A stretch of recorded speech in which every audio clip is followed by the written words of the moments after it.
Hey, folks. Well, l- let's just go over the torture, because somehow implying that this Raw was important, I thought specifically that we would have a title change, or at least an exciting match with a decent finish against two of my favorite wrestlers currently on Raw. Uh, BS inter-brand match that made no damn sense, over for some semblance of a rivalry. Even though it looks like they're just going to have a dumbass rematch on the Clash of Champions to just get 50-50, and probably the weakest feud. Mac, please just either give Orton the belt, change up everything with Keith Lee. I've literally seen enough. You make him have these 50-50 matches. You overhype his semblance of a promo style so much. And it's like the weakest part WWE does. They over exaggerate the character trait or the certain quirk that a wrestler has, and they just make that his overall characteristic, and nothing else could be interesting about him. You wanna shadow the fact that Keith Lee been wrestling shirtless for the last several years he's been on NXT, and yet he comes around wearing a skirt, he comes around wearing a t-shirt, and then he comes around wearing a singlet. And it's like for Mark Henry, at least it brings up that he's a big dude, but he's also a strong man, and he also has accomplishments in powerlifting. I can understand that. And he's also fat. But at least there's a semblance of legitimacy over to Mark Henry wearing that. I don't. And Big E, even though he got tits, the guy's a power lifter. I think he was some sort of body lifter, but that was like in a vignette I saw back in 2013 at SummerSlam when they were building up SummerSlam, when Big E was actually cool to see in the ring. And now we have Keith Lee getting his titties grabbed off Adam Pearce. We have this on and off feud with Orton. It's gonna be an ambulance match. Cause get it? Cause R-Truth, they were overpackaging the ambulance match so much. It's like, what happened to a stretcher match? Why not a stretcher match or something, or something else? I know they were even pushing the ambulance play set for WWE toys, and all this BS to show the most minimal build, and it just feels so underwhelming that I remember mid card feuds more than main event ones. Man, this Raw was so terrible, and the the essence of me actually caring is really not apparent in this entire review. Because I usually go in individual detail about what happens on a segment of the show, go on match order, and all this stuff. Let's just get this straight.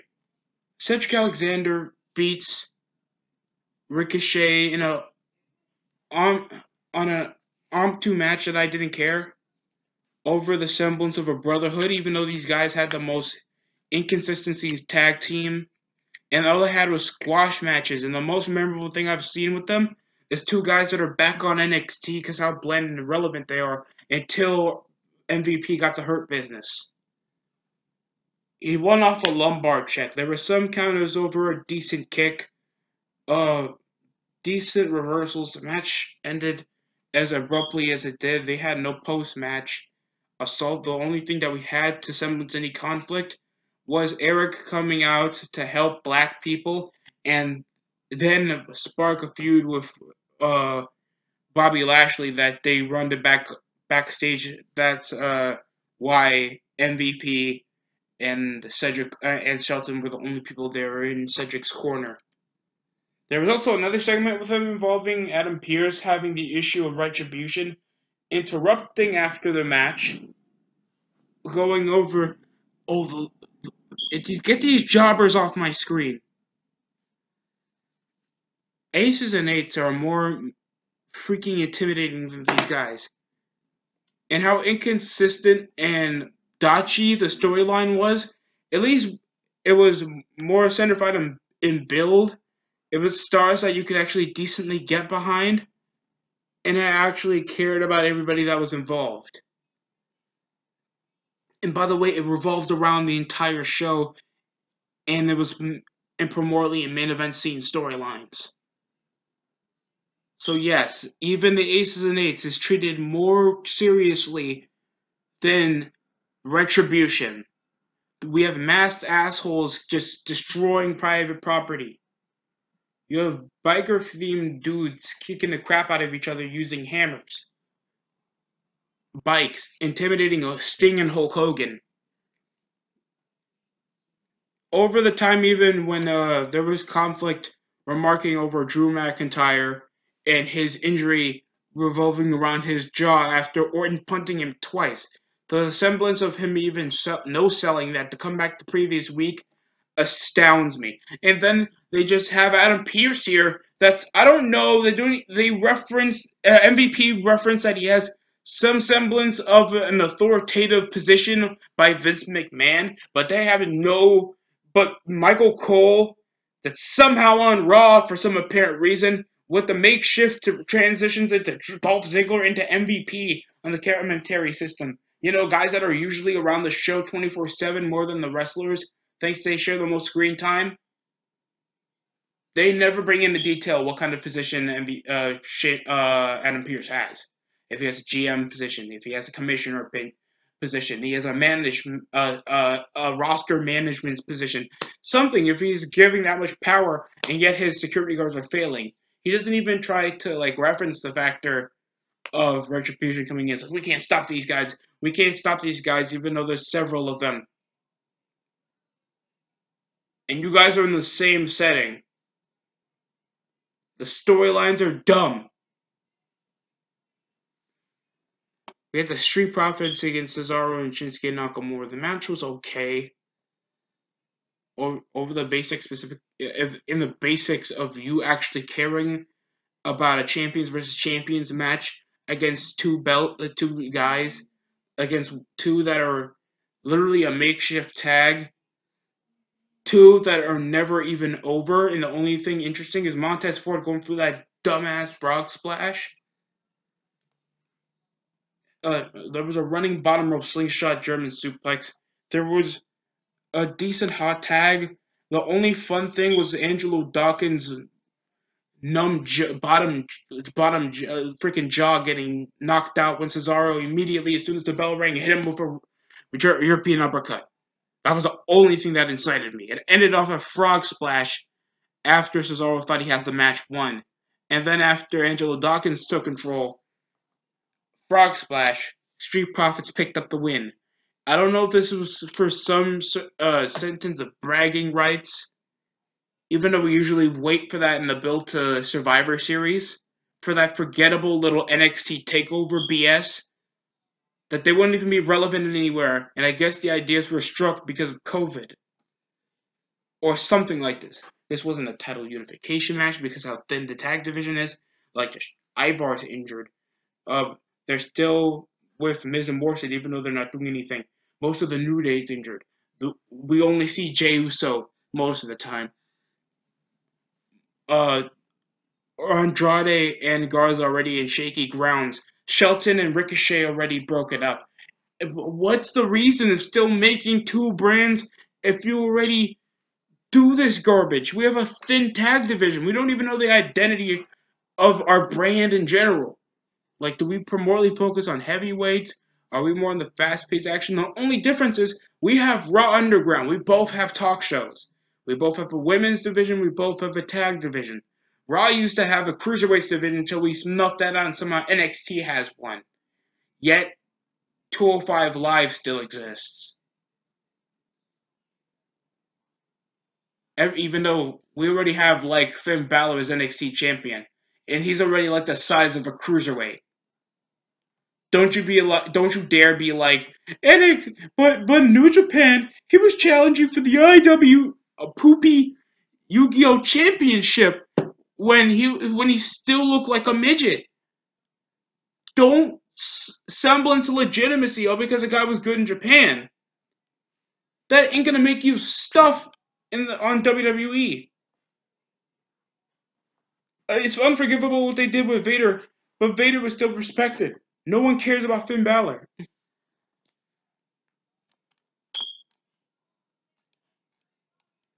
Next up, we had a BS finish. We have the most robotic interviewer out of Charlie Caruso coming around, just being like, "And here's 6-time women's champion." We don't even know where this is shot because they still have a ring in the center of it, and it's like, why don't you have a specific like TV monitor behind showing Monday Night Raw, and you just have an interview there? You just have an awkward interview, just shakily moving the camera with the inconsistent camera cuts in the matches just make it worse. Just explain to me how you can feel like you're having any conversation over your interview. Mean Gene does it, and it makes it feel like he's having like a fluid conversation, and he's asking questions that won't feel that personal unless it's a personal feud. And he actually sounds intelligent. Charlie Caruso just feels like she's just reading it on some kind of other monitor farther away from the camera. Freaking teleprompt head ass. Asuka versus Mickie James' next match. With Mickie James teasing over her interview with Charlie Caruso, this is probably your final match where she couldn't get the job done against Asuka. And the match was going decent. There was a kick outside. It didn't even go into a brawl if they used weapons. Decent transitions into an arm bars by Asuka, even a decent knee bar. A sloppily made single leg Boston Crab. The match was okay. It went into an Asuka lock. It looked like Mickie James was reversing for a pin. The ref looked so brain dead. It just operated into a ref stoppage because somehow Mickie James was unable to compete, even though it looked like she was completely conscious. She wasn't submitting at all and looked like she was reversing for a pin. So the retardation of the finish was astounding. And thanks that we're going into the pay-per-view looking like Asuka has nobody to face in a pay-per-view called Clash of Champions, Gold Rush. They even called it right in your face for no apparent reason. And I thought the most in your face thing was supposed to mean everything, some crazy stuff is gonna happen. Braun Strowman made an appearance on Raw Underground for some apparent reason, for some dumbass trade, for I don't know, Mustafa Ali, and then we're gonna trade him over to main event so he can kill himself in the ring because obviously no one's watching. And oh my god, who's gonna watch main event? No one watches main event. Like 4 people's gonna be there. 4 people's gonna be there, and I know 3 of them are going to be showing beheading pictures while another person's gonna show a video of him wiggling his dick. I'm sorry if that sounds crass, but you know damn well nobody watches main event. And if you do, I think you take wrestling a bit too seriously because they don't do mid card feuds. They don't do anything to go over the bottom mid card so you actually have entertaining matches. They just do wrestling. You'll see like Ricochet versus Cedric there and main event or something. You're gonna be like, that's a good match, but why am I watching it? Superstars is better, and they don't even do that anymore. Like Superstars hasn't been good in my opinion since like 2009 to 2010, and then screw that. So we had the worst finish in the show, in what was supposedly a decent match. And if they had an upset here to at least get Mickie James like one hurrah of a finish, that could have been decent. And it kind of dawned on me. When's the last time you had the commentators do a rundown of the card for a pay-per-view? It used to excite you. You used to see matches. And this is a gimmick show that has mainly every championship be defended. And we don't know what's going to happen with the U.S. title. We don't know what's going to happen with the women's title after she just defended it literally in the final episode before the pay-per-view. You have the tag titles probably not be defended. Things they just had a match with the current tag team champions on the SmackDown brand, and the WWE title was compromised because of DQ. So yay. I'm completely invested in your dumbass monthly pay-per-views that take 3 weeks of build. Wow. It's like sometimes you can do C pay-per-views to at least do short-term feuds that are somewhat entertaining and just let them blow off so you can wait until the bigger pay-per-views to do some of your more important matches, like Cyber Sunday or Unforgiven. I get it, but Jesus Christ, they just blow it off, and I know the stage is gonna look the same. They don't try to like put like you guys are like $1 million company, so you can't just put props. You can't put extra stuff around the stage to make it. Oh wow, that's Clash of Champions. This looks cool. I'm gonna go watch it. I'm just saying, man. Even SmackDown wouldn't do this. And I talked a lot of shit on SmackDown over most of the summer over their like 4 out of 10 episodes they've been dishing out. And even I don't go that far. Next up, we had Eric against Lashley, and there was some running drop kick, counters in a clothesline, a belly to belly suplex that ended off with a full Nelson. And I guess this is off vengeance for what happened at Raw Underground involving Ivar. And now it looks like he has a legitimate injury, so he's gone for a couple months. I'm hoping they just blow off the entire Viking bullshit gimmick because they just made it into, oh, we're Vikings, we're dangerous. They do these dumb promos where they look subjugatedly overacting, and then they just turn him into comedic bullshit when they were feuding with Street Profits for like over a month. And I wanted that stuff to end, and now I want to end them because they continue doing this stuff. And all Eric does, what part of a Viking is kneeing people in the face? Oh, it's because they scream and have beards and they look ugly, but that's besides the point. Big Bobby Lashley won, and I just wish, like, just give him the WWE title, let him do that stuff he did on TNA, because I'd rather watch that. But what, at least it's showing legitimacy, and he's the top guy. I don't. And the only selling point to watch a pay per view is just the ambulance match. And I wish they got rid of these gimmick pay per views, because that's not usually what WWE was about. That's usually what Impact does, or at least a bit of what WCW did, because they had World War III, Clash of Champions, I think a bit of Super Brawl, and usually some of our, like, when we do the most gimmick matches were obviously probably our main four, because there were super cards. And for God's sakes, please, stop overbooking Dominic, for the love of Christ. Like, I don't mind that they do a minute little feud to bring a personal. They've been doing this for way too long. Seth Rollins just needs to stop with your tiny dick pic, minute wrestling healer babyface having the same moveset, having ass with this doughy looking like every employee off What Culture Wrestling Samoa Joe piece of shit. Oh my god. And they continue just, oh wow, the match was so generic. Other than the domestic abuse Murphy had backstage immediately after literally assisting uh, getting abused off Rollins, then ask him to stay here to get out of his way. He got slapped twice.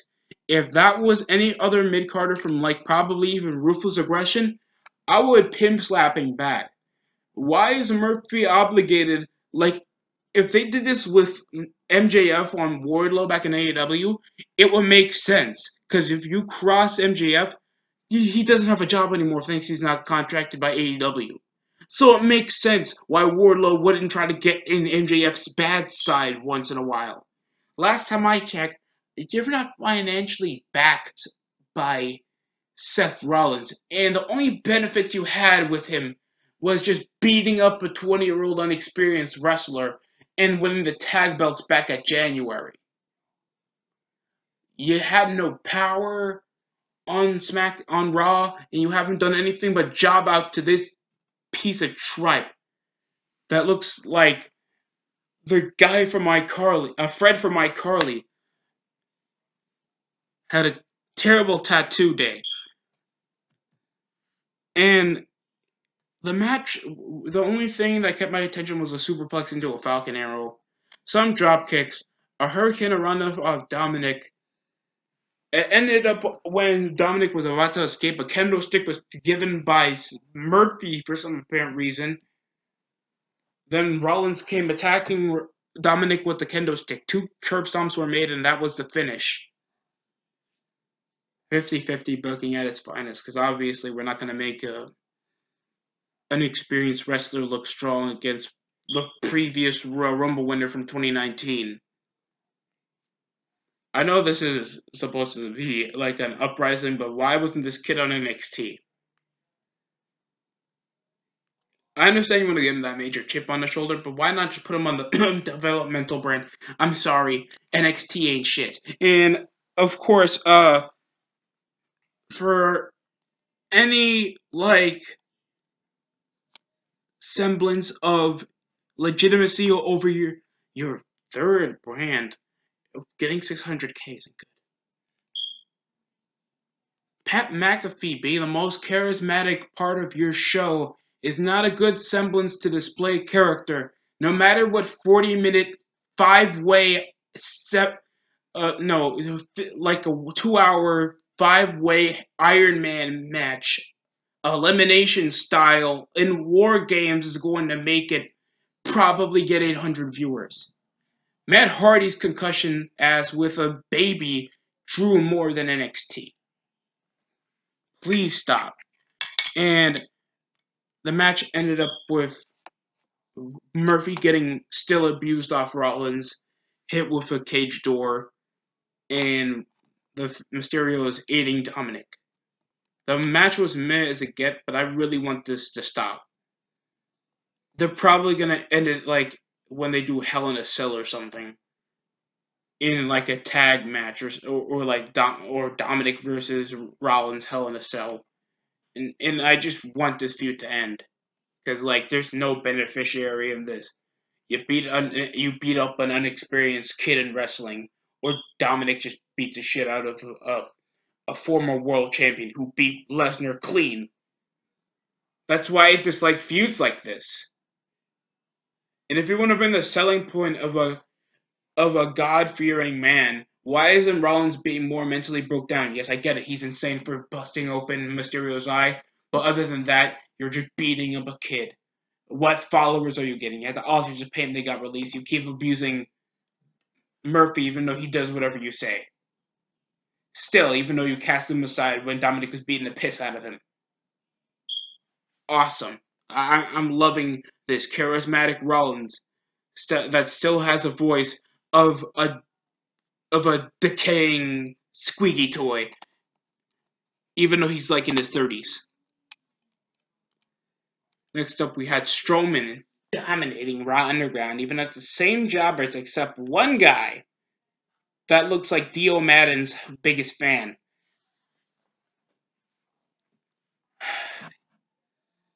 He started threatening Shane McMahon with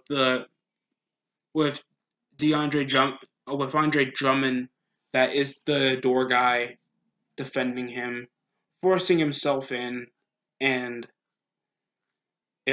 he had his squash matches, tossing aside Ziggler, Riddick Moss that ain't shit. And this was after Riddick Moss and Ziggler were already fighting.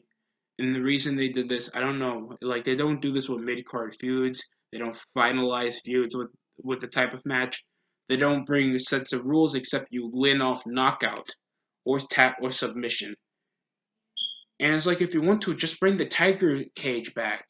What's wrong with that? It's a blatant UFC ripoff, but it makes sense. And bring back those women. Bring them back. Bring a certain edge. Like, make Raw feel more crass, and you make SmackDown more work rate. Like something.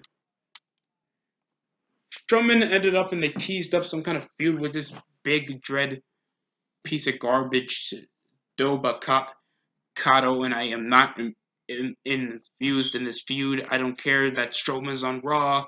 Don't even know why, because we implemented that there was a teasing of a draft later. So why just change guys leaving, even though Strowman was supposedly supposed to have this storyline with the Fiend and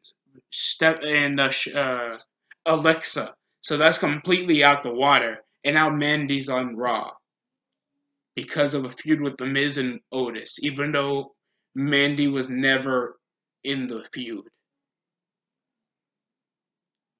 Kill me. Just do it. Just please do it. I'm begging.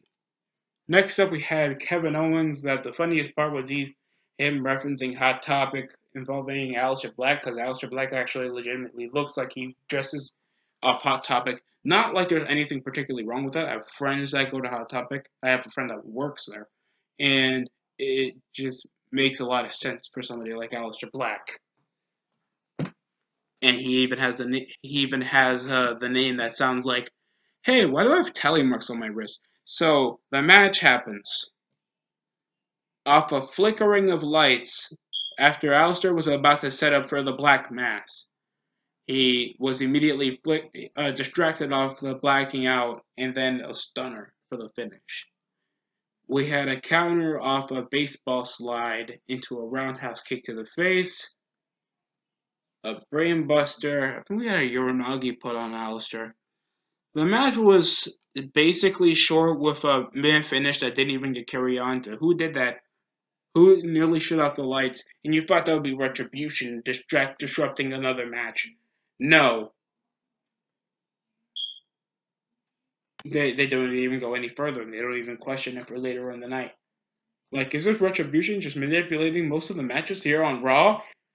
What's the end here? It's a symbol. It's a symbol, John. He's not even here anymore, dude. Stop. That's how dumb it is. We had a segment involving R-Truth with Kit Kats and him talking to him like it's little Jimmy's a side piece, and then it ended up with with Liv Morgan coming in acting seductive, and it's like, I wish this was her in a singles career, because I hate the Riot Squad. I hate this giraffe she-male iguana that she continues to tag with. If you find Ruby Riott attractive or a decent wrestler, that's good for you. I don't mind Ruby Riott. I just feel like she's been losing consistently, and she's been showing no semblance of potential since being on the main roster.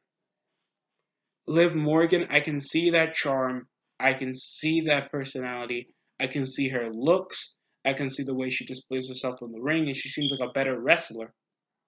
So why not give her a singles run? Whatever happens, Shayna and Nia Jax were in commentary, and it will be the Riot Squad facing off against them in Clash of Champions for the women's tag team belts. And I nearly forgot they existed for a second.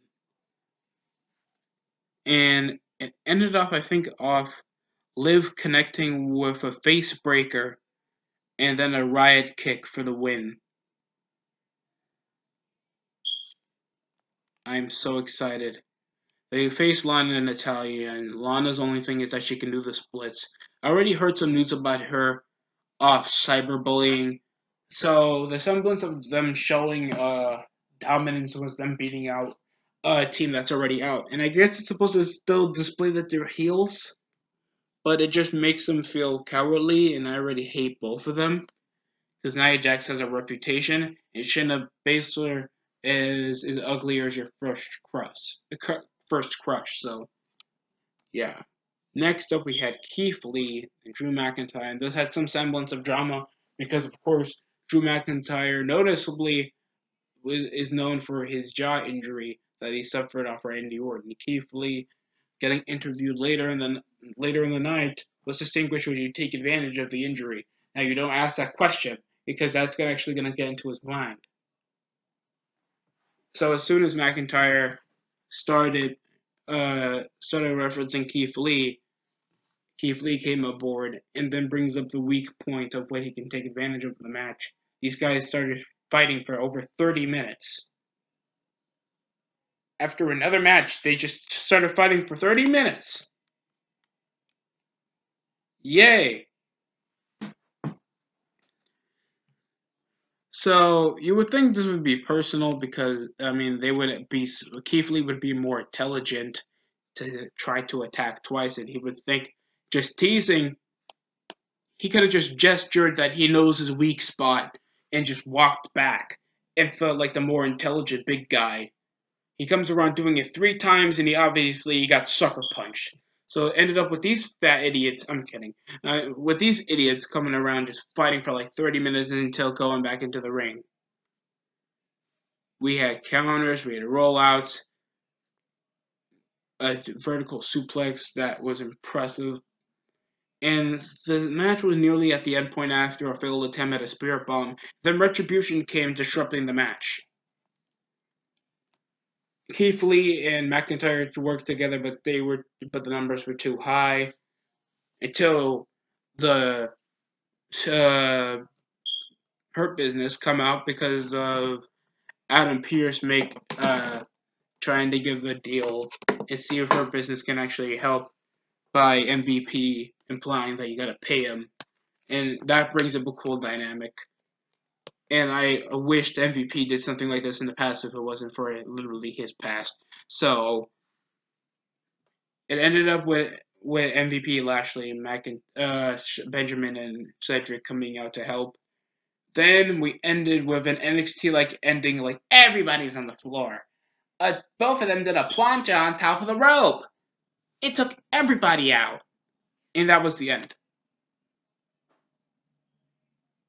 That was the end of the show. Like we had no surprise help. We didn't have like Ivar. We didn't have Ricochet. We didn't have anybody else that's probably babyface or were interrupted in the match, like Garza and Andrade, like the Street Profits, like anybody the Retribution has assaulted or disrupted. Like think, hey, maybe it's better if we come out and help these guys so we can prove that this is still our show.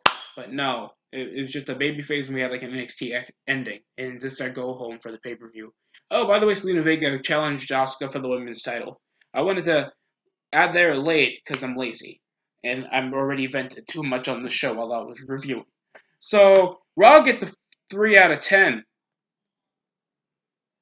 You had most of your matches be dodgy finish. Your women's match was the most disappointing. You had a tag team match that made no damn sense to exist over the semblance of some bragging rights. And you had your main event ended a no contest, especially in a world title match, and nothing is constituted for Sunday to happen because it's already pay-per-view. And McIntyre already got the world title on the line. And Retribution just targeted him. So what's going to happen probably in the next show? They're going to do a match or something that's going to have nothing to do with Retribution. And WWE just wants to piss people off because people are not just waiting for wrestling. I'm watching a televised program that's weekly, and it doesn't take 14 people in a room to make a weekly program. Somebody can literally do this in a book and do this for hours. So I don't know what's so terrible, so hard about this. I really don't know. And I'm sure these are intelligent, hardworking people doing this. So I don't understand why it's so difficult. So that's my review on Raw. If you liked it, do you, man? Do you? It's my opinion. I'm just the guy on the internet. This is how I feel about a show. So if you have something different, please comment it down below. Don't be afraid. I really like whenever somebody comments. I like people putting out their input. But this show is trash. This show is trash. Really trash.